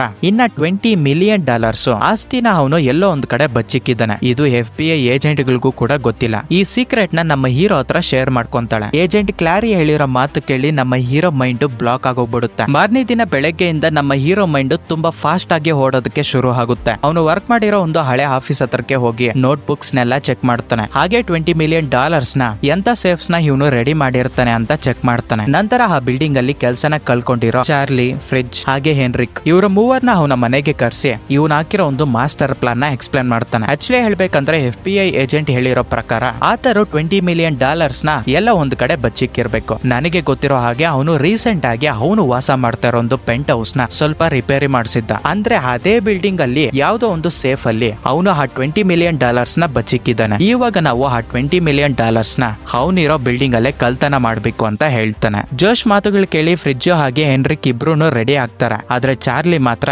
ನೀನೇನ್ ಆಟಗಳಾಡ್ತಿದೀಯಾ, ನಾವು ಅಟ್ಲೀಸ್ಟ್ ಬೇರೆಯವ್ರ ಜಾಬ್ ಅಲ್ಲಿರೋ ಪೆನ್ನು ಕೂಡ ಕಲ್ತನ ಮಾಡಿಲ್ಲ, ಆದ್ರೆ ನೀನೇ ಹೇಳ್ತಾ ಇರೋ ಪ್ರಕಾರ $20 ಮಿಲಿಯನ್ ನ ಅವನಿರೋ ಪ್ಲೇಸ್ ಗೆ ಹೋಗಿ ನಾವು ಕಲ್ತನ ಮಾಡ್ಬೇಕು ಅಂತ ಹೇಳ್ತಾ ಇದೀಯಾ, ಇದಕ್ಕೆ ಚಾನ್ಸ್ ಇಲ್ಲ ಅಂದಾಗ ಅದಕ್ಕೆ ಜೋಶು, ಈ ಮಿಷನ್ ನ ಕಂಪ್ಲೀಟ್ ಮಾಡೋದಕ್ಕೆ ನನಗೆ ಗೊತ್ತಿರೋ ಒಬ್ಬ ನಮ್ಗೆ ಸಹಾಯ ಮಾಡೋ ಒಬ್ಬ ವ್ಯಕ್ತಿ ಇದ್ದಾನೆ ಅಂತ ಹೇಳ್ತಾನೆ. ನೆಕ್ಸ್ಟ್ ಸೀನ್ ಅಲ್ಲಿ ಜೈಲಲ್ಲಿ ಕುತ್ಕೊಂಡಿರೋ ಸ್ಲೈಡ್ ನ ತೋರಿಸ್ತಾರೆ. ಸರಿಯಾಗಿ ಅದೇ ಟೈಮ್ಗೆ ಒಬ್ಬ ಪೊಲೀಸ್ ಆಫೀಸರ್ ಅಲ್ಲಿಗೆ ಬಂದು, ನಿನಗೆ ಒಬ್ರು ಬಂದು ಬೈಲ್ ಕೊಟ್ಟಿದ್ದಾರೆ, ನೀನ್ ಇಲ್ಲಿಂದ ಹೋಗ್ಬೋದು ಅಂತ ಹೇಳ್ತಾನೆ. ಸ್ಲೈಡ್ ಆ ಜೈಲಿಂದ ಆಚೆಗೆ ಬಂದ್ಮೇಲೆ ಅವನ ಆಪೋಸಿಟ್ ಜೋಶು ನಿಂತ್ಕೊಂಡಿರ್ತಾನೆ. ನಂತರ ಜೋಶು ಸ್ಲೈಡ್ ನ ಕರ್ಕೊಂಡು ಕಾರಲ್ಲಿ ಹೋಗುವಾಗ ಏನೋ ಒಂದು ಬೇಕಾಬಿಟ್ಟಿಗೆ ಮಾತಾಡ್ತಾ ಇರ್ತಾನೆ. ಸ್ಲೈಡ್ ಗೆ ತುಂಬಾ ಕೋಪ ಬಂದು ಕಾರ್ ಸ್ಪೀಡ್ ನ ಇನ್ಕ್ರೀಸ್ ಮಾಡಿ, ನೀನ್ ನನ್ನನ್ನ ಆಚೆಗೆ ಕರ್ಕೊಂಡ್ ಬಂದಿರೋ ವಿಷಯ ಹೇಳು ಅಂತ ಹೇಳಿದಾಗ ಜೋಶು ಕಾರ್ನ ಒಂದತ್ರ ನಿಲ್ಸಿ ಹೇಳ್ತಾನೆ, ನಾವು $20 ಮಿಲಿಯನ್ ನ ಒಂದು ಬಿಲ್ಡಿಂಗ್ ಅಲ್ಲಿ ಕದಿಯೋದಕ್ಕೆ ಪ್ಲಾನ್ ಮಾಡಿದ್ವಿ, ಅದಕ್ಕೆ ನೀನು ಸಹಾಯ ಮಾಡ್ಬೇಕು ಅಂತ ಕೇಳ್ತಾನೆ. ನಂತರ ಜೋಶು ಸ್ಲೈಡ್ ನ ಕರ್ಕೊಂಡು ಹೋಗಿ ಅವನ ಟೀಮ್ ಗೆ ಪರಿಚಯ ಮಾಡಿಸ್ತಾನೆ. ನಿಜ ಹೇಳ್ಬೇಕಂದ್ರೆ ಸ್ಲೈಡ್ ಗೆ ತುಂಬಾ ಸತಿ ಜೈಲಿಗೆ ಹೋಗಿರೋ ಅನುಭವ ಐತೆ. ಈ $20 ಮಿಲಿಯನ್ ನ ನಾವು ಕದಿಯೋದಕ್ಕೆ ಇವನು ಸಹಾಯ ಮಾಡ್ತಾನೆ ಅಂತ ಹೇಳ್ತಾನೆ. ಇವಾಗ ಸ್ಲೈಡ್ ಗೆ ಗೊತ್ತಾಗುತ್ತೆ ಅವರ ಗ್ಯಾಂಗ್ ಅಲ್ಲಿರೋ ಯಾರೊಬ್ಬರಿಗೂ ಕೂಡ ಕಲ್ತನ ಮಾಡಿರೋ ಒಂದು ಅನುಭವ ಇರೋದಿಲ್ಲ, ಎಕ್ಸ್ಪೀರಿಯನ್ಸ್ ಇಲ್ಲ ಅಂತ ತಿಳ್ಕೊಂಡು ಸ್ಲೈಡ್ ಅಲ್ಲಿಂದ ಹೊರಟೋಗ್ಬಿಡ್ತಾ ಇರ್ತಾನೆ. ಜೋಶ್ ಅವನ್ನ ಹಿಡ್ಕೊಂಡು, ನಮ್ಗೆ ನೀನೇ ಸಹಾಯ ಮಾಡ್ಬೇಕು ಅಂತ ಕೇಳಿದಾಗ, ನಿಜ ಹೇಳ್ತಿದ್ದೀನಿ, ಏನಾದ್ರೂ ಒಂದು ಕಲ್ತನ ಮಾಡೋದಕ್ಕೆ ಹೋದಾಗ ಏನೋ ಒಂದು ಪ್ರಾಬ್ಲಮ್ ಉಂಟಾಗುತ್ತೆ, ಆ ಸಿಚುವೇಶನ್ ಗೆ ತಕ್ಕಂತೆ ನೀವು ಅಲ್ಲಿಂದ ತಪ್ಪಿಸ್ಕೊಳ್ಳೋ ಒಂದು ಟೆಕ್ನಿಕ್ ನಿಮ್ಗೆ ಗೊತ್ತಿರಬೇಕು, ನಿಮ್ಗೆ ಇದ್ಯಾವುದು ಗೊತ್ತಿಲ್ಲ, ನಾನ್ ನಿಮ್ ಜೊತೆ ಹೇಗೆ ವರ್ಕ್ ಮಾಡ್ಲಿ ಅಂತ ಕೇಳಿದಾಗ ಅದಕ್ಕೆ ಜೋಶ್ ಹೇಳ್ತಾನೆ, ನನಗೆ ಗೊತ್ತು ನಮ್ಗೇನು ಎಕ್ಸ್ಪೀರಿಯನ್ಸ್ ಇಲ್ಲ ಅಂತ, ಅದಕ್ಕೆ ತಾನೇ ಈ $20 ಮಿಲಿಯನ್ ನ ಕದಿಯೋದಕ್ಕೆ ನಿನ್ನನ್ನ ಕರ್ಕೊಂಡ್ ಬಂದಿದ್ದು, ನೀನೇ ನಮ್ಗೆ ಟೀಚ್ ಮಾಡ್ಬೇಕು ಅಂತ ಹೇಳ್ತಾನೆ. ಆವಾಗ ಸ್ಲೈಡ್ ಇವ್ರಿಗೆ ಒಂದು ಕಂಡೀಷನ್ ಇರ್ತಾನೆ, ನೀವೆಲ್ಲರೂ ಒಂದು ಮಾಲ್ಗೆ ಹೋಗಿ ಏನಾದ್ರೂ ಒಂದು ವಸ್ತುನ ಕಲ್ತನ ಮಾಡ್ಕೊಂಡು ಎತ್ಕೊಂಡ್ ಬಂದು ನನಗೆ ತೋರಿಸ್ಬೇಕು, ಆವಾಗ ಮಾತ್ರ ನಾನ್ ನಿಮ್ ಟೀಮ್ ಅಲ್ಲಿ ವರ್ಕ್ ಮಾಡೋದಕ್ಕೆ ಒಪ್ಕೊಂತೀನಿ ಅಂತ ಹೇಳ್ತಾನೆ. ನೆಕ್ಸ್ಟ್ ಡೇ ಇವ್ರ ಮೂವರು ತುಂಬಾ ಕಷ್ಟಪಟ್ಟು ಏನೋ ಒಂದು ಮಾಡಿ ಸ್ಲೈಡ್ ಕೊಟ್ಟಿರೋ ಒಂದು ಟಾಸ್ಕ್ ನ ಕಂಪ್ಲೀಟ್ ಮಾಡ್ತಾರೆ. ನಂತರ ಇವರ ಗ್ಯಾಂಗ್ ಎಲ್ಲ ಒಂದತ್ರ ಕೂತ್ಕೊಂಡು ಇವರು ಆ ಬಿಲ್ಡಿಂಗ್ ಅಲ್ಲಿ ಹೇಗೆ ಕಲ್ತನ ಮಾಡ್ಬೇಕು ಅಂತ ಎಲ್ಲ ರೆಡಿ ಆಗ್ತಿರ್ತಾರೆ. ಸೆಕ್ಯೂರಿಟಿ ಕ್ಯಾಮರಾಸ್ ನ ಹೇಗೆ ತಪ್ಪಿಸ್ ಹೋಗ್ಬೇಕು, ಅಲ್ಲಿರೋ ಸೆಕ್ಯೂರಿಟಿ ಗಾರ್ಡ್ಸ್ ನ ತಪ್ಪಿಸ್ಕೊಂಡು ಬಿಲ್ಡಿಂಗ್ ಒಳಗಡೆಗೆ ಹೇಗೆ ಹೋಗ್ಬೇಕು ಅಂತ. ಸರಿಯಾಗಿ ಅದೇ ಟೈಮ್ಗೆ ಯಾರೋ ಅವ್ರ ಮನೆ ಡೋರ್ ನ ನಾಕ್ ಮಾಡ್ದಂಗ ಅನ್ಸುತ್ತೆ. ಕಿಟಕಿಯಿಂದ ನೋಡ್ದಾಗೆ ಜೋಶ್ಗೆ ಗೊತ್ತಾಗುತ್ತೆ ಅದು FBI ಏಜೆಂಟ್ ಆಗಿರೋ ಕ್ಲಾರಿ ಅಂತ. ಇನ್ನೇನೈತೆ ಇವರ ಗ್ಯಾಂಗ್ ಅಲ್ಲಿರೋ ಬೇರೆಯವರೆಲ್ಲರನ್ನು ಗಪ್ಚುಪ್ಪಾಗಿ ಅವರ ಮನೆಯಲ್ಲಿ ಹೋಗಿ ಬಚ್ಚಿಕೊಂತಾರೆ. ಜೋಶ್ ಬಂದು ಡೋರ್ ನ ಓಪನ್ ಮಾಡಿ ಕೇಳ್ದಾಗೆ ಅವನಿಗೆ ಗೊತ್ತಾಗುತ್ತೆ ಇನ್ನ 1 ವೀಕ್ ಅಲ್ಲಿ ಆತರ್ನ ಕೋರ್ಟ್ ಇವನೇನು ತಪ್ಪು ಮಾಡಿಲ್ಲ ಅಂತ ಹೇಳಿ ಬಿಡುಗಡೆ ಮಾಡ್ತಿದ್ದಾರೆ. ಅದೂ ಅಲ್ಲದೆ ನೀನು ಫೆರಾರಿ ಕಾರ್ ಗ್ಲಾಸಸ್ ನ ಹೊಡೆದಾಕಿರೋದ್ರಿಂದ ಅವನು ನಿನ್ ಮೇಲೆ ಕೇಸ್ ಆಗ್ಬೇಕು ಅಂತ ನೋಡ್ತಿದ್ದಾನೆ ಅಂತ. ಅವನು ಕೇಸ್ ಆಗ್ದಿರೋ ಹಾಗೆ ಇರ್ಬೇಕಂದ್ರೆ ನೀನು ಅವನಿಗೆ ಕ್ಷಮಾಪಣೆ ಕೇಳ್ಬೇಕಂತೆ ಅಂತ ಹೇಳ್ತಾಳೆ. ಆ ಮಾತನ್ನ ಕೇಳಿ ನಾನು ಆ ಬಿಲ್ಡಿಂಗ್ ಒಳಗಡೆಗೆ ಹೋದ್ರೆ ಆ ಬಿಲ್ಡಿಂಗ್ ನ ನಾನು ಇನ್ನೊಂದ್ಸತಿ ಕ್ಲೀನ್ ಆಗಿ ಚೆಕ್ ಮಾಡ್ಕೋಬಹುದು ಅಂತ ಹೇಳಿ ಆತರ್ಗೆ ಸಾರಿ ಕೇಳೋದಕ್ಕಂತ ಬಿಲ್ಡಿಂಗ್ ಒಳಗಡೆಗೆ ಹೋಗ್ತಾನೆ. ಹೋಗಿ ಕ್ಷಮಾಪಣೆ ಕೇಳಿ ಬರೋವಾಗ ಏಜೆಂಟ್ ಕ್ಲಾರಿ ನಮ್ಮ ಹೀರೋ ಆ ಫೆರಾರಿ ಕಾರ್ ನ ಹೊಡೆದಾಕಿರೋ ಒಂದು ದೃಶ್ಯಗಳನ್ನ CC ಕ್ಯಾಮೆರಾದಲ್ಲಿ ರೆಕಾರ್ಡ್ ಆಗಿರುತ್ತೆ. ಆ ಪೆನ್ ಡ್ರೈವ್ ನ ನಮ್ಮ ಹೀರೋಗೆ ಕೊಡ್ತಾಳೆ. ಜೋಶು ಅಲ್ಲಿಂದ ಹೊರಟೋಗ್ತಾ ಇರೋವಾಗ ಏಜೆಂಟ್ ಕ್ಲಾರಿಗೆ ಕೇಳ್ತಾನೆ, ನಾವಿಬ್ರು ಶನಿವಾರ ಡೇಟಿಂಗ್ ಗೆ ಹೋಗೋಣ ಅಂತ. ಅದಕ್ಕೆ ಏಜೆಂಟ್ ಕ್ಲಾರಿ ಮನಸ್ಫೂರ್ತಿಯಿಂದ ಒಪ್ಕೊಂತಾಳೆ. ನಂತರ ಜೋಶು ಮನೆಗೆ ಬಂದಿದ್ದೆ ಅವನ ಫ್ರೆಂಡ್ಸ್ ಎಲ್ಲ ಇವನ್ ಕಡೆ ನೋಡಿ ತುಂಬಾ ಕೋಪ ಪಡ್ತಿರ್ತಾರೆ. ನೀನ್ ಮಾಡ್ತಾ ಇರೋದು ರಾಬರಿ, ನೋಡಿದ್ರೆ FBI ಏಜೆಂಟ್ ಜೊತೆ ಡೇಟಿಂಗ್ ಮಾಡ್ತಾ ಇದೀಯಾ ಅಂತ. ಇದೆಲ್ಲ ಒಂದ್ ಕಡೆ ಆದ್ರೆ ಸ್ಲೈಡ್ ಇನ್ನೊಂದು ಟ್ವಿಸ್ಟ್ ನ ಕೊಡ್ತಾನೆ. ಆಕ್ಚುಲಿ ಹೇಳ್ಬೇಕಂದ್ರೆ ಇವರೆಲ್ಲರೂ ಒಂದು ಸೇಫ್ ನ ಓಪನ್ ಮಾಡ್ಬೇಕು ಅಂತ ಪ್ಲಾನ್ ಆಗ್ತಾ ಇದ್ರಲ್ವಾ. ಸ್ಲೈಡ್ ಒಂದು ಸೇಫ್ ನ ತೋರಿಸ್ಬಿಟ್ಟು ಆತರು ಇಂತ ಒಂದು ಸೇಫ್ ಅಲ್ಲಿ $20 ಮಿಲಿಯನ್ ನ ಬಚ್ಚಿಕ್ಕಿದ್ದಾನೆ. ನಿಜ ಹೇಳ್ಬೇಕಂದ್ರೆ ನಾನು ತುಂಬಾ ಕಳ್ತನ ಮಾಡಿದ್ದೀನಿ, ಇಂತ ಒಂದು ಹೈಟೆಕ್ ಸೇಫ್ ನ ನಾನು ಯಾವತ್ತೂ ಫೇಸ್ ಮಾಡಿಲ್ಲ, ನನ್ ಕೈಯಲ್ಲಿ ಈ ಸೇಫ್ ನ ಓಪನ್ ಮಾಡೋದಕ್ಕಾಗಲ್ಲ ಅಂತ ಕೈ ಎತ್ತು ಬಿಡ್ತಾನೆ. ಇವಾಗ ನಾವು ಇಂತ ಒಂದು ಹೈಟೆಕ್ ಸೇಫ್ ನ ಓಪನ್ ಮಾಡೋ ವ್ಯಕ್ತಿನ ಹುಡ್ಕಾಡ್ಬೇಕು ಅಂತ ಇವ್ರ ಗ್ಯಾಂಗ್ ಅಲ್ಲಿ ಇರೋರು ಮಾತಾಡ್ಕೊಂತಿರೋವಾಗೆ ಜೋಶ್ ಮೈಂಡ್ ಅಲ್ಲಿ ಒಂದು ಐಡಿಯಾ ಬರುತ್ತೆ. ಅದೇ ಟವರ್ ಅಲ್ಲಿ ಕೆಲಸ ಮಾಡ್ತಾ ಇರೋ ಒಡಿಸಾನ ಒಂದು ಹುಡುಗಿ ಹತ್ರಕ್ಕೆ ಕರ್ಕೊಂಡು ಹೋಗ್ತಾನೆ. ಆಕ್ಚುಲಿ ಹೇಳ್ಬೇಕಂದ್ರೆ ಒಡಿಸಾಗೆ ಇಂತ ಲಾಕರ್ಸ್ ನ ಓಪನ್ ಮಾಡೋದ್ರಲ್ಲಿ ಎಕ್ಸ್ಪೀರಿಯನ್ಸ್ ಇರುತ್ತೆ. ಜೋಶ್ ಆ ಫೋಟೋನ ತೋರಿಸ್ಬಿಟ್ಟು ಇಂತ ಒಂದು ಲಾಕರ್ ನ ಓಪನ್ ಮಾಡೋದಕ್ಕೆ ನಿನ್ನ ಕೈಯಲ್ಲಿ ಆಗುತ್ತಾ ಅಂತ ಕೇಳಿದಾಗ ಈ ಲಾಕರ್ ಗೆ ತುಂಬಾ ಸ್ಪ್ರಿಂಕ್ಲೆಟ್ಸ್ ಇದಾವೆ, ಇದನ್ನ ಓಪನ್ ಮಾಡೋದಕ್ಕೆ 15 ಮಿನಿಟ್ಸ್ ಟೈಮ್ ಆಗುತ್ತೆ ಅಂತ ಹೇಳ್ತಾಳೆ. ಇದನ್ನೆಲ್ಲ ಕೇಳಿ ಒಡಿಸಾ ಹತ್ರ ಸ್ಲೈಡ್ ಆ ಲಾಕರ್ ನ ಓಪನ್ ಮಾಡೋದು ಹೇಗೆ ಅಂತ ಕಲ್ತ್ಕೊಂತಾ ಇರ್ತಾನೆ. ನೆಕ್ಸ್ಟ್ ಡೇ ಮಾರ್ನಿಂಗ್ ನಮ್ಮ ಹೀರೋ ಹಾಗೆ ಹೆನ್ರಿಕ್ ಇಬ್ರು ಆ ಬಿಲ್ಡಿಂಗ್ ಒಳಗಡೆಗೆ ಹೇಗ್ ಹೋಗ್ಬೇಕು, ಸೆಕ್ಯೂರಿಟಿ ಗಾರ್ಡ್ಸ್ ಎಷ್ಟಿರ್ತಾರೆ, ಸಿಸಿ ಕ್ಯಾಮೆರಾಸ್ ಎಷ್ಟಿದಾವೆ ಅಂತ ಚೆಕ್ ಮಾಡ್ತಿರೋವಾಗ ಚಾರ್ಲಿ ಆ ಬಿಲ್ಡಿಂಗ್ ಒಳಗಡೆಗೆ ಹೋಗೋದನ್ನ ಜೋಶ್ ನೋಡ್ತಾನೆ. ಇವನ್ಗೆ ಡೌಟ್ ಸ್ಟಾರ್ಟ್ ಆಗುತ್ತೆ, ಇವನ್ ಯಾಕೆ ಈ ಬಿಲ್ಡಿಂಗ್ ಒಳಗಡೆಗೆ ಹೋಗ್ತಿದ್ದಾನೆ ಅಂತ. ಚಾರ್ಲಿ ಆ ಬಿಲ್ಡಿಂಗ್ ಇಂದ ಆಚೆಗಡೆಗೆ ಬಂದಿದ್ದೆ. ಜೋಶ್ ಅವನ ಹತ್ರಕ್ಕೆ ಹೋಗಿ ನೀನ್ ಯಾಕೆ ಆ ಬಿಲ್ಡಿಂಗ್ ಒಳಗಡೆಗೆ ಹೋಗಿದ್ದು, ನೀನ್ ಅವನ ಹತ್ರ ಸೇರಿ ಕೆಲಸ ಮಾಡ್ಕೊಂಡು ನಮ್ಗೆ ಮೋಸ ಮಾಡೋಣ ಅಂತ ಅನ್ಕೊಂತ ಇದೀಯ ಅಂತ ಕೇಳ್ತಾನೆ. ಆವಾಗ ಜೋಶು ತುಂಬಾ ಕೋಪದಿಂದ ನಾನಿರೋ ಒಂದು ಪರಿಸ್ಥಿತಿಯಲ್ಲಿ ನನಗೆ ಜಾಬ್ ತುಂಬಾ ಇಂಪಾರ್ಟೆಂಟ್, ಇವಾಗ ಜನರಲ್ ಮ್ಯಾನೇಜರ್ ನನ್ನನ್ನ ಕರೆದು ನನಗೆ ಮತ್ತೆ ಕೆಲಸ ಕೊಟ್ಟಿದ್ದಾನೆ, ನನ್ನ ಹೆಂಡತಿ ಇವಾಗ ಗರ್ಭವತಿ, ನನ್ನ ಮಕ್ಕಳು ತುಂಬಾ ಸಂತೋಷವಾಗಿ ಇರ್ಬೇಕಂದ್ರೆ ನಾನು ಆ ಕೆಲಸ ಮಾಡ್ಲೇಬೇಕು, ನಾನ್ ನಿಮ್ ಜೊತೆ ಸೇರ್ಕೊಂಡು ಈ $20 ಮಿಲಿಯನ್ ನ ನಾನು ಕದಿಯೋದಕ್ಕೆ ಬರೋದಿಲ್ಲ, ನೀವು ಕೂಡ ಈ ಕೆಲಸ ಮಾಡೋದಕ್ಕೆ ನಾನು ಬಿಡೋದಿಲ್ಲ ಅಂತ ಹೇಳಿ ಜೋಶ್ ಮಕ್ಕದ ಮೇಲೆನೆ ಚಾರ್ಲಿ ಹೇಳ್ತಾನೆ. ಇನ್ನೊಂದ್ ಕಡೆ ಜನರಲ್ ಮ್ಯಾನೇಜರ್ ಆತರ್ನ ಮಾತಾಡ್ತಿರುವಾಗ ಅವನ್ಗೆ ಒಂದು ಇನ್ಫಾರ್ಮೇಶನ್ ಬರುತ್ತೆ. ಆತರ್ ವಿಚಾರಣೆ ಕೇಸ್ ಇವಾಗ ಥ್ಯಾಂಕ್ಸ್ ಗಿವಿಂಗ್ ಡೇ ಗೆ ಬದಲಾವಣೆ ಮಾಡಿದ್ದಾರೆ. ಅದನ್ನು ಅಲ್ಲದೆ ಜೋಶ್ ಆತರ ಹತ್ರ ಕ್ಷಮಾಪಣೆ ಕೇಳಿದ್ರು ಕೂಡ ಇದೆಲ್ಲ ಆದ್ಮೇಲೆ ಆತರ ಅವನ ಮೇಲೆ ಕೇಸ್ ಇಡಬೇಕಂತ ಅನ್ಕೊಂಡಿದ್ದಾನೆ ಅಂತ ಜನರಲ್ ಮ್ಯಾನೇಜರ್ ಏಜೆಂಟ್ ಕ್ಲೋರಿ ಹತ್ರ ಶೇರ್ ಮಾಡ್ಕೊಂತಾನೆ. ಇದನ್ನೆಲ್ಲ ಕೇಳಿ ನೆಕ್ಸ್ಟ್ ಸೆಕೆಂಡ್ ಗೆ ಏಜೆಂಟ್ ಕ್ಲೋರಿ ನಮ್ಮ ಹೀರೋಗೆ ಕಾಲ್ ಮಾಡಿ ಆತರ ವಿಚಾರಣೆ ಕೇಸ್ ಇವಾಗ ಥ್ಯಾಂಕ್ಸ್ ಗಿವಿಂಗ್ ಡೇ ಗೆ ಚೇಂಜ್ ಮಾಡಿದ್ದಾರೆ. ಅದನ್ನು ಅಲ್ಲದೆ ಅವನು ನಿನ್ ಮೇಲೆ ಕೇಸ್ ಆಗ್ಬೇಕು ಅಂತ ಅನ್ಕೊಂಡಿದ್ದಾನೆ, ಯಾಕಂದ್ರೆ ನೀನ್ ಅವನ ಕಾರ್ ಗ್ಲಾಸಸ್ ನ ಹೊಡೆದಾಕ್ಬಿಟ್ಟಿದ್ದಲ್ವಾ, ಅದಕ್ಕೆ ನಿಜ ಹೇಳ್ಬೇಕಂದ್ರೆ ಅವ್ನು ಹೇಳೋದೆಲ್ಲ ನಿಜ ಆದ್ರೆ ಇದೇ ವೀಕ್ ಅಲ್ಲಿ ನಿನ್ನ ಅರೆಸ್ಟ್ ಮಾಡಿ ಜೈಲಲ್ಲಿ ಆಗ್ಬೇಕಾಗುತ್ತೆ ಅಂತ ಹೇಳ್ತಾಳೆ. ಜೋಶ್ಗೆ ಇವಾಗ ಟೈಮ್ ಇರೋದಿಲ್ಲ, ಥ್ಯಾಂಕ್ಸ್ ಗಿವಿಂಗ್ ಡೇ ಬಂದೇ ಬರುತ್ತೆ. ಜೋಶ್ ಹೆನ್ರಿಕ್ ನ ಕರೆದ್ಬಿಟ್ಟು ಚಾರ್ಲಿ ಹೆಂಡತಿ ಇವಾಗ ಅವರ ಅಂಕಲ್ ಮನೆಗೆ ಟ್ರೈನ್ ಅಲ್ಲಿ ಹೋಗ್ತಿದ್ದಾಳೆ, ನೀನು ಆ ಟ್ರೈನ್ ಒಳಗಡೆಗೆ ಹೋಗಿ ಅವರ ಹೆಂಡತಿಗೆ ಸಂಬಂಧಪಟ್ಟಿರೋ ಫೋನ್ ನ ಕಳ್ತನ ಮಾಡು ಅಂತ ಹೇಳಿ ಟ್ರೈನ್ ಟಿಕೆಟ್ಸ್ ನ ಕೊಡ್ತಾನೆ. ಒಂದ್ ಕಡೆ ಚಾರ್ಲಿ ಆ ಬಿಲ್ಡಿಂಗ್ ಅಲ್ಲಿ ವರ್ಕ್ ಮಾಡೋವ್ರಿಗೆ ಡ್ಯೂಟಿನ ಅಸೈನ್ ಮಾಡ್ತಿರುವಾಗ ಇನ್ನೊಂದ್ ಕಡೆ ಹೆನ್ರಿಕ್ ಟ್ರೈನ್ ಒಳಗಡೆಗೆ ಹೋಗಿ ಅವರ ಹೆಂಡತಿಗೆ ಗೊತ್ತಾಗ್ದಿರೋ ಹಾಗೆ ಹೆಂಡತಿ ಹತ್ರ ಇರೋ ಒಂದು ಫೋನ್ ನ ಕಳ್ತನ ಮಾಡಾಕ್ತಾನೆ. ಇನ್ನೊಂದ್ ಕಡೆ FBI ಏಜೆಂಟ್ ಗಳು ಆತರ್ನ ಕರ್ಕೊಂಡು ವಿಚಾರಣೆಗೋಸ್ಕರ ಕೋರ್ಟ್ ಗೆ ಹೋಗ್ತಾರೆ. ಹೆನ್ರಿಕ್ ಚಾರ್ಲಿ ಹೆಂಡತಿಗೆ ಸಂಬಂಧಪಟ್ಟಿರೋ ಫೋನ್ ನ ಕಳ್ತನ ಮಾಡ್ಕೊಂಡು ನಮ್ಮ ಹೀರೋ ಹತ್ರ ಬರೋದಷ್ಟಿಗೆ ನಮ್ಮ ಹೀರೋ ಕ್ಯಾಮೆರಾ ಮುಖಾಂತರ ನೋಡ್ತಿರುವಾಗ ಸ್ಲೈಡ್ ಸೂಟು ಬೂಟ್ ಹಾಕೊಂಡು ಟಿಪ್ ಟಾಪ್ ಆಗಿ ಇವರು ಕಳ್ತನ ಮಾಡಬೇಕು ಅಂತ ಅನ್ಕೊಂಡಿರೋ ಒಂದು ಬಿಲ್ಡಿಂಗ್ ಒಳಗಡೆಗೆ ಹೋಗ್ತಾ ಇರೋದನ್ನ ನೋಡ್ತಾನೆ. ಅದನ್ನ ನೋಡಿ ಫ್ರಿಡ್ಜ್ ಇಟ್ಕೊಂಡು ಈ ಪ್ಲಾನ್ ನಾವು ಹಾಕಿರೋದ್ರಲ್ಲಿ ಇಲ್ವಲ್ಲ ಅಂತ ಹೇಳಿದಾಗ ಆವಾಗ ಜೋಶ್ಗೆ ಅರ್ಥ ಆಗುತ್ತೆ, ಸ್ಲೈಡ್ ನಮ್ಗೆ ಯಾರಿಗೂ ಗೊತ್ತಿಲ್ದಿರೋ ಹಾಗೆ $20 ಮಿಲಿಯನ್ ನ ಅವನೇ ಕದಿಬೇಕು ಅಂತ ಅನ್ಕೊಂಡಿದ್ದಾನೆ ಅಂತ ಅನ್ಕೊಂತಾನೆ. ಇನ್ನೊಂದ್ ಕಡೆ ಅದೇ ಟವರ್ ಅಲ್ಲಿ ಕೆಲಸ ಮಾಡ್ತಾರೋ ಚಾರ್ಲಿ ಫೋನ್ಗೆ ಒಂದು ಮೆಸೇಜ್ ಬರುತ್ತೆ ಅವರ ಹೆಂಡತಿ ಕಡೆಯಿಂದ. ಅದನ್ನ ನಮ್ಮ ಹೀರೋನೆ ಕಳ್ಸಿರ್ತಾನೆ, ನಾನು ಇವಾಗ ಆಸ್ಪತ್ರೆಯಲ್ಲಿ ಇದ್ದೀನಿ, ನೀನು ಆದಷ್ಟು ಬೇಗ ಇಲ್ಲಿಗೆ ಬಾ ಅಂತ. ಆ ಮೆಸೇಜ್ ನ ನೋಡಿ ಚಾರ್ಲಿ ತುಂಬಾ ಟೆನ್ಷನ್ ಇಂದ ನಾನು ಹೆಂಡತಿನ ನೋಡೋದಕ್ಕೆ ಹೋಗ್ಬೇಕು ಅಂತ ತುಂಬಾ ಸ್ಪೀಡ್ ಆಗಿ ಆ ಬಿಲ್ಡಿಂಗ್ ನ ಬಿಟ್ಟು ಅಲ್ಲಿಂದ ಹೊರಟೋಗ್ಬಿಡ್ತಾನೆ. ಇವಾಗ ಜೋಶ್ ಫ್ರಿಡ್ಜ್ ಹಾಗೆ ಹೆನ್ರಿಕ್ ಅವರ ಕೆಲಸನ ಶುರು ಮಾಡ್ತಾರೆ. ಅವ್ರು ಅನ್ಕೊಂಡಿರೋ ಹಾಗೆ ಈಸಿಯಾಗಿ ಆ ಬಿಲ್ಡಿಂಗ್ ಒಳಗಡೆಗೆ ಹೋಗ್ತಾರೆ. ಇವಾಗ ಸೀನು ಸ್ಲೈಡ್ ಹತ್ರ ಓಪನ್ ಆಗುತ್ತೆ. ಜನರಲ್ ಮ್ಯಾನೇಜರ್ ಜೊತೆ ಕೂತ್ಕೊಂಡು ನಾನು ಫ್ರಿಡ್ಜ್ ಅಪಾರ್ಟ್ಮೆಂಟ್ ನ ಚೆಕ್ ಮಾಡೋದಕ್ಕೆ ಬ್ಯಾಂಕ್ ಕಡೆಯಿಂದ ಬಂದಿದ್ದೀನಿ ಅಂತ ಒಂದು ಸುಳ್ಳು ಹೇಳಿರ್ತಾನೆ. ಸರಿಯಾಗಿ ಅದೇ ಟೈಮ್ಗೆ ಇನ್ನೊಂದು ಕಡೆ ಒಡಿಸಾನು ಕೂಡ ಇವತ್ತು ನನ್ನ ಬರ್ತ್ಡೇ ಪಾರ್ಟಿ ಅಂತ ಹೇಳಿ ಕೇಕ್ ನ ತಂದಿರ್ತಾಳೆ. ಇದರಿಂದ ಅಪಾರ್ಟ್ಮೆಂಟ್ ಅಲ್ಲಿ ಕೆಲಸ ಮಾಡೋ ಪ್ರತಿಯೊಬ್ಬ ವ್ಯಕ್ತಿನೂ ಕೂಡ ಆ ಪಾರ್ಟಿಯಲ್ಲಿ ಮುಳುಗೋಗ್ಬಿಟ್ಟಿರ್ತಾರೆ. ಜನರಲ್ ಮ್ಯಾನೇಜರ್ ಸ್ಲೈಡ್ ನ ಕರ್ಕೊಂಡು ಫ್ರಿಡ್ಜ್ ಅಪಾರ್ಟ್ಮೆಂಟ್ ಗೆ ಲಿಫ್ಟ್ ಅಲ್ಲಿ ಹೋಗ್ತಾ ಇರೋದನ್ನ ನಮ್ಮವರು ನೋಡ್ಬಿಟ್ಟು ಅವರನ್ನು ಕೂಡ ಮೆಟ್ಲ್ ಮೇಲೆಯಿಂದ ಹತ್ತೋದಕ್ಕೆ ಶುರು ಮಾಡ್ತಾರೆ. ಜನರಲ್ ಮ್ಯಾನೇಜರ್ ಸ್ಲೈಡ್ ನ ಕರ್ಕೊಂಡು ಫ್ರಿಡ್ಜ್ ಅಪಾರ್ಟ್ಮೆಂಟ್ ಗೆ ಹೋದಾಗ ಸ್ಲೈಡ್ ಅಪಾರ್ಟ್ಮೆಂಟ್ ನ ಒಂದು ಕಡೆಯಿಂದ ಚೆಕ್ ಮಾಡ್ತಿರೋ ಹಾಗೆ ಮೋಸ ಮಾಡಿ ಜನರಲ್ ಮ್ಯಾನೇಜರ್ ನ ಒಂದು ರೂಮ್ ಅಲ್ಲಿ ಬಂದಿಯಾಗಿ ಮಾಡ್ತಾನೆ. ನಂತರ ಸ್ಲೈಡ್ ಆತರ ಇರೋ ಒಂದು ಅಪಾರ್ಟ್ಮೆಂಟ್ ಗೆ ಹೋಗೋದಕ್ಕೆ ಲಿಫ್ಟ್ ಅಲ್ಲಿ ಹೋಗ್ತಾ ಇರುವಾಗ ಇದನ್ನ ಗಮನಿಸಿರೋ ಜೋಶ್ ಹಾಗೆ ಅವನ ಟೀಮ್ ಲಿಫ್ಟ್ ನ ಒಂದತ್ರ ಸ್ಟಾಪ್ ಮಾಡಕ್ ಬಿಡ್ತಾರೆ. ಸ್ಲೈಡ್ ಆ ಲಿಫ್ಟ್ ಮೇಲ್ಭಾಗನ ಓಪನ್ ಮಾಡಿ ಅಲ್ಲಿಂದ ಹತ್ತೋದಕ್ಕೆ ಪ್ರಯತ್ನ ಮಾಡ್ತಿರೋ ಹಾಗೆ ತೋರಿಸ್ತಾರೆ. ಇನ್ನೊಂದು ಕಡೆ ಜೋಶ್ ಹಾಗೆ ಇವರ ಟೀಮ್ ಎಲ್ಲ ಅದಕ್ಕೂ ಮೊದ್ಲೇ ಅಪಾರ್ಟ್ಮೆಂಟ್ ಒಳಗಡೆಗೆ ಹೋಗೋದಕ್ಕೆ ಸಿಸಿ ಕ್ಯಾಮೆರಾನೆಲ್ಲ ಕ್ಲೋಸ್ ಮಾಡಾಕ್ಬಿಟ್ಟು ಆ ಹಿಡನ್ ಸೀಕ್ರೆಟ್ ಸೇಫ್ ನ ಹುಡುಕೋದಕ್ಕೆ ಶುರು ಮಾಡ್ತಾರೆ. ಒಂದ್ ಕಡೆಯಿಂದ ಹುಡುಕ್ತಾ ಇರೋವಾಗ ಅವ್ರಿಗೆ ಖಾಲಿ ಪಿಲ್ಲರ್ ಅನ್ನೋದು ಕಾಣಿಸುತ್ತೆ. ಅವ್ರು ತಗೊಂಡ್ ಬಂದಿರೋ ಒಂದು ಆಯುಧಗಳನ್ನ ಉಪಯೋಗ ಮಾಡಿ ಆ ಗೋಡೆನ ಹೊಡೆಯೋದಕ್ಕೆ ಶುರು ಮಾಡ್ತಾರೆ. ಸರಿಯಾಗಿ ಅದೇ ಟೈಮ್ಗೆ ಸ್ಲೈಡ್ ಕೂಡ ಅಲ್ಲಿಗೆ ಬಂದು ನಮ್ಮ ಹೀರೋ ತಲೆ ಮೇಲೆ ಗಣ್ಣಿಟ್ಟು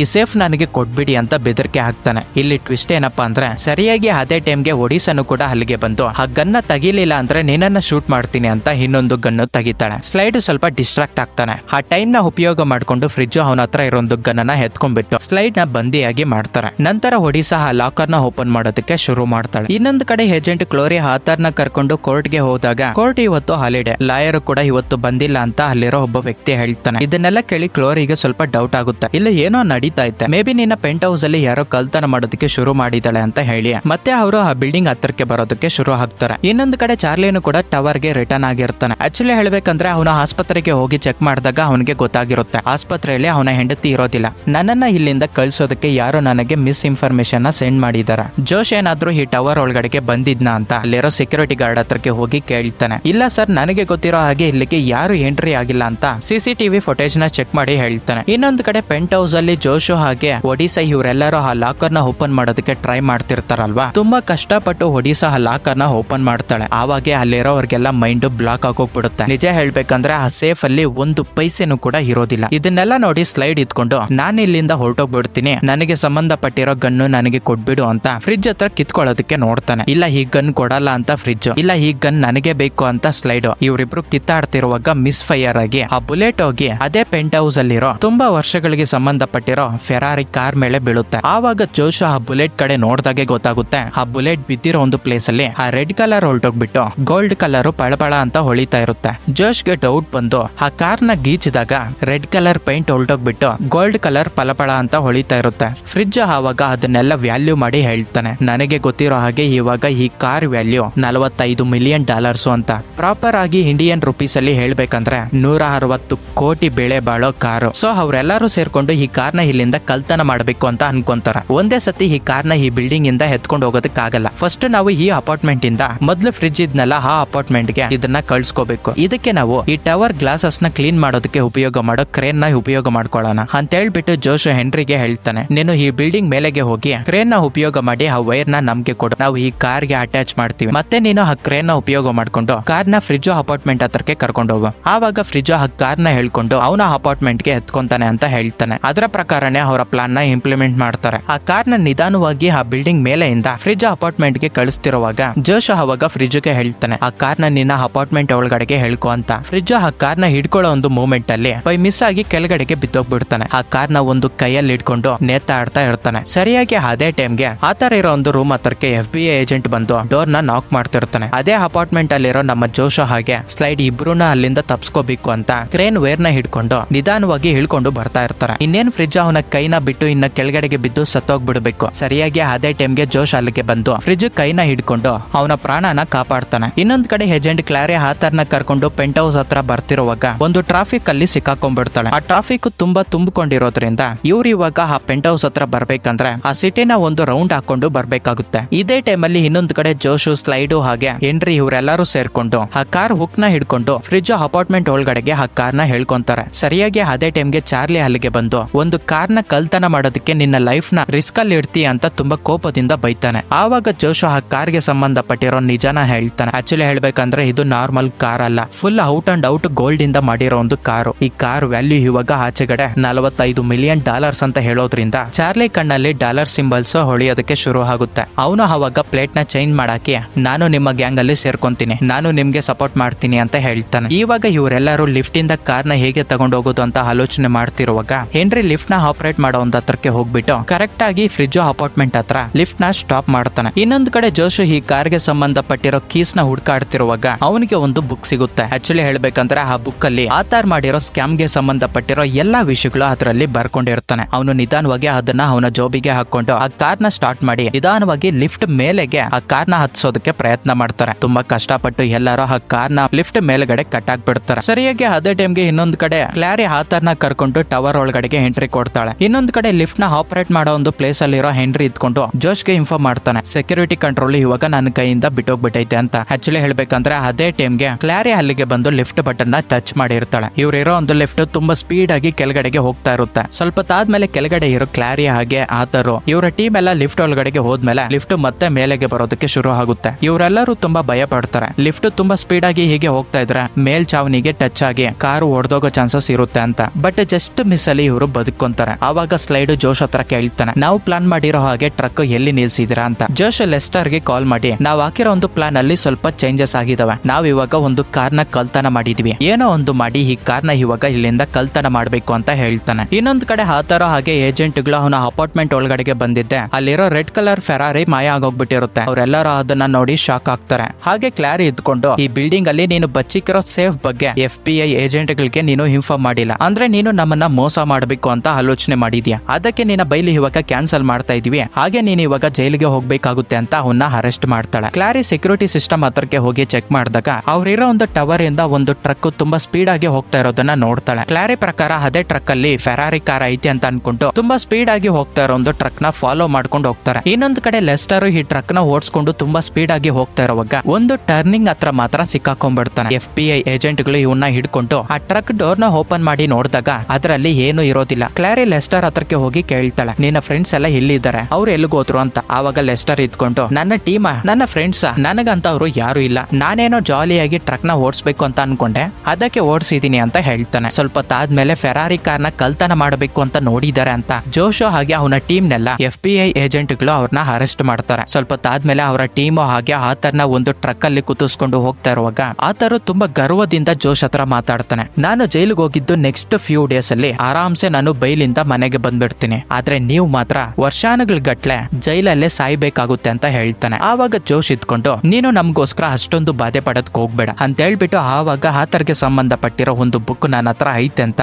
ಜೋಶು ಆತರ್ಗೆ ಹೇಳ್ತಾನೆ. ಜೋಶ್ ಮುಖ ಆವಾಗ ನೋಡೋದಕ್ಕಾಗಲ್ಲ. ಟೆನ್ಷನ್ ಅಲ್ಲಿ ಅವನ್ಗೊಂದು ಆಫರ್ ಕೊಡ್ತಾನೆ. ನೀವು ಕಳ್ತನ ಮಾಡಿರೋ ಒಂದು ಕಾರ್ನ ಬೆಲೆ ಇವಾಗ $45 ಮಿಲಿಯನ್, ಅದಕ್ಕೆ ಇಂಟು 10 ಟೈಮ್ಸ್ $450 ಮಿಲಿಯನ್ ನಿಮ್ಗೆ ಕೊಡ್ತೀನಿ. ನನ್ನ ಸ್ಕ್ಯಾಮ್ಸ್ ಗೆ ಸಂಬಂಧಪಟ್ಟಿರೋ ಆ ಬುಕ್ ನೀನು FBI ಏಜೆಂಟ್ ಗಳಿಗೆ ಕೊಡ್ಬೇಡ ಅಂತ ಹೇಳ್ತಾನೆ. ಇದನ್ನೆಲ್ಲ ಕೇಳಿ ಪಕ್ಕದಲ್ಲಿ ಇರೋ ಹೆನ್ರಿ ಇದ್ಕೊಂಡು, ನಮ್ಮ ಟವರ್ ಅಲ್ಲಿ ಟಿಪ್ಸ್ ನ ನಾವು ಇಸ್ಕೊಳ್ಳೋದಿಲ್ಲ ಅಂತ ಅವ್ನ್ ಕೊಟ್ಟಿರೋ ಒಂದು ಆಫರ್ ನ ರಿಜೆಕ್ಟ್ ಮಾಡ್ತಾನೆ. ನಂತರ ಸೀನು ಪೊಲೀಸ್ ಸ್ಟೇಷನ್ ಅಲ್ಲಿ ಓಪನ್ ಆಗುತ್ತೆ. ಅಲ್ಲಿಗೆ ಜೋಶ್ ಕೊಲೀಗ್ ಆಗಿರೋ ಲಾಯರ್ ಗೆ ಪ್ರಿಪೇರ್ ಆಗ್ತಿರ್ತಾಳೆ ಅಂತ ಹೇಳಿದ್ನಲ್ವಾ. 3 ಡೇಸ್ ಬ್ಯಾಕ್ ಲಾಯರ್ ಎಕ್ಸಾಮ್ ನ ಬರ್ದು ಪಾಸ್ ಆಗಿರ್ತಾಳೆ. ಆ ಮಿಸ್ ಅಲ್ಲಿಗೆ ಬಂದು FBI ಏಜೆಂಟ್ ಗಳಿಗೆ ಆತರ್ಗೆ ಸಂಬಂಧಪಟ್ಟಿರೋ ಒಂದು ಸ್ಕ್ಯಾಮ್ ಬುಕ್ ನ ಕೊಟ್ಟು, ಜೋಶೋ ಹಾಗೆ ಅವನ ಟೀಮು ಏನು ತಪ್ಪು ಮಾಡಿಲ್ಲ, ಇದ್ರಗೋಸ್ಕರನೇ ಅವರು ಹೋರಾಟ ಮಾಡಿರೋದು ಅಂತ ಹೇಳೋದ್ರಿಂದ FBI ಏಜೆಂಟ್ ಗಳು ಅವ್ರನ್ನೆಲ್ಲ ಬಿಡೋದಕ್ಕೆ ರೆಡಿ ಆಗ್ತಾರೆ. ಬಟ್ ಒಂದು ಕಂಡೀಷನ್ ಏನಪ್ಪಾ ಅಂದ್ರೆ, ಈ ಪ್ಲಾನ್ ಗೆ ಕತ್ರು ಕರ್ಮ ಕ್ರಿಯಾ ಎಲ್ಲ ಜೋಶ್ ಆಗಿರೋದ್ರಿಂದ ಜೋಶ್ ಮಾತ್ರ 2 ವರ್ಷ ಜೈಲು ಶಿಕ್ಷೆ ಅನುಭವಿಸಬೇಕಾಗುತ್ತೆ ಅಂತ ಹೇಳ್ತಾನೆ. ಅದಕ್ಕೆ ಜೋಶು ಮನಸ್ಫೂರ್ತಿಯಾಗಿ ಒಪ್ಕೊಂತಾನೆ. ನಂತರ ಮೂವಿ ಎಂಡಿಂಗ್ ಅಲ್ಲಿ ಚಾರ್ಲಿ, ಸ್ಲೈಡ್, ಲೆಸ್ಟರ್, ಫ್ರಿಡ್ಜ್ ಇವರೆಲ್ಲರ ಆಚೆಗೆ ಬರೋವಾಗ